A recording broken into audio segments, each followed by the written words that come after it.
চট্টগ্রামে আইনজীবী সাইফুল ইসলাম আলিফ হত্যাকাণ্ডের প্রতিবাদে বুধবার বিকেলে রাজধানীর কেন্দ্রীয় শহীদ মিনারে বৈষম্য বিরোধী ছাত্র আন্দোলন এই শোক এবং সম্প্রীতি সমাবেশের আয়োজন করে।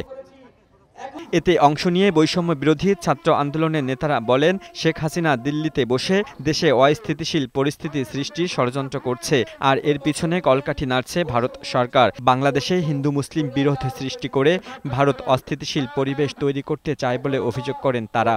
ভারতের আগ্রাসনবাদ, উগ্র হিন্দুত্ববাদকে বাংলাদেশের মাটিতে প্রতিষ্ঠিত হতে দেব না। ভারতীয় মিডিয়া 5 আগস্টের পর থেকে যেভাবে বাংলাদেশের সংখ্যালঘু প্রশ্নটাকে সামনে এনে উঠে পড়ে লেগেছে। ইসকন ধর্মীয় সংগঠনের লেবাস পরে জঙ্গিবাদী কার্যক্রম পরিচালনা করছে বলেও মন্তব্য করেন এ ছাত্র নেতারা। চিহ্নকে তাদের ধর্মের শত্রু মনে করে বাংলাদেশের মাটিতে বসে দিল্লির এজেন্ডা বাস্তবায়ন করতে দেওয়া হবে না। বাংলাদেশের বুকে পতিত সরকারের কোন প্রেতাত্মারা আর কোন ষড়যন্ত্র সফল করতে পারবে না। ধর্মীয় উস্কানি দিয়ে দেশে অস্থিরতা সৃষ্টির বিরুদ্ধে ব্যবস্থা নেওয়ার দাবিতে সমাবেশ করেছে বাম ছাত্র সংগঠনগুলো।